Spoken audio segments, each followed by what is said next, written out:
महाकाल लोक का प्रधानमंत्री नरेंद्र मोदी ने लोकार्पण किया। साथ ही जानते हैं महाकालेश्वर मंदिर का रोचक इतिहास।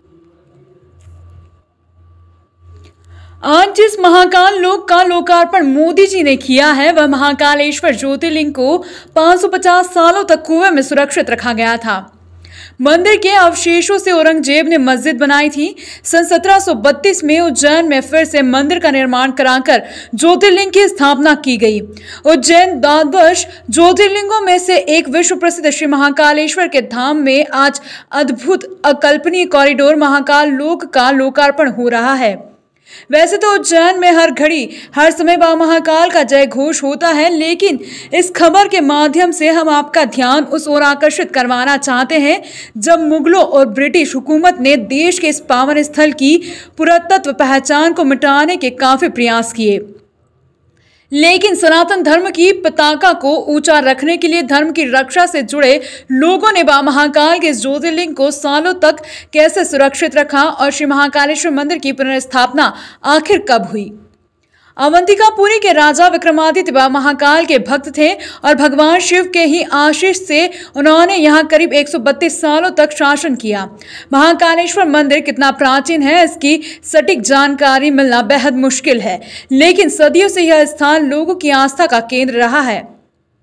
मंदिर का इतिहास बेहद रोचक है। कहा जाता है कि 1235 में महाकालेश्वर मंदिर को दिल्ली के सुल्तान इल्तुतमिश ने पूरी तरह से ध्वस्त कर दिया था। आक्रमण के दौर में महाकाल मंदिर के गर्भगृह में स्थित स्वयंभू ज्योतिर्लिंग को आक्रांताओं से सुरक्षित बचाने के लिए करीब 550 सालों तक पास में ही बने हुए एक कुएं में रखा गया था। औरंगजेब ने मंदिर के अवशेषों से एक मस्जिद का निर्माण करा दिया था।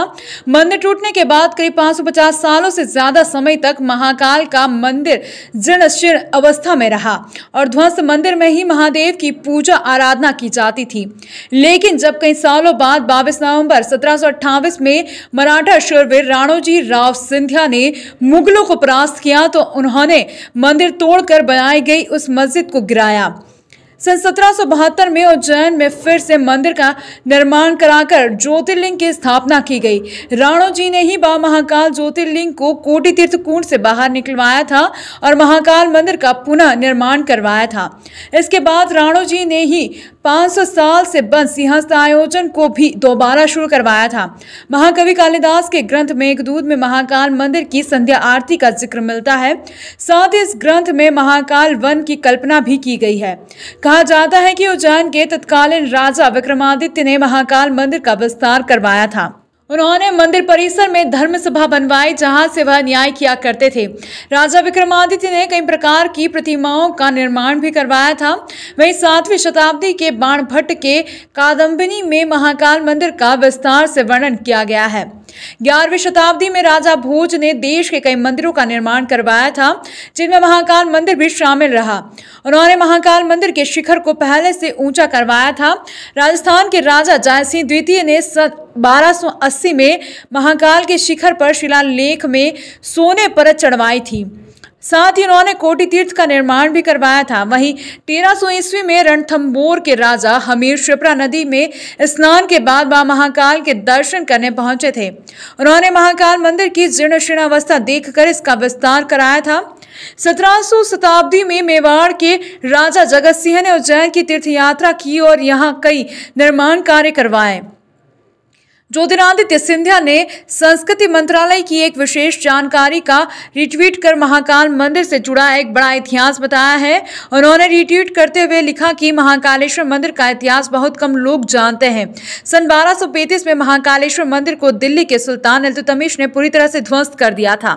महाकाल ज्योतिर्लिंग को आक्रांताओं से सुरक्षित रखने के लिए करीब 550 वर्षों तक पास ही के कुएं में छुपाए रखा। मराठा शूरवीर श्रीमंत राणोजी राव सिंधिया ने मुगलों को पराजित कर अपना शासन 1732 में उज्जैन में स्थापित किया था। राणाजी महाराज ने शिवा महाकालेश्वर ज्योतिर्लिंग को कोटि तीर्थ कुंड से निकाल महाकाल मंदिर का पुनर्निर्माण करवाया और महाकाल ज्योतिर्लिंग को दोबारा स्थापित किया। सिटी चैनल की विशेष रिपोर्ट। यहाँ थी शहर की प्रमुख गतिविधियां। इस अंक पर फिलहाल इतना ही।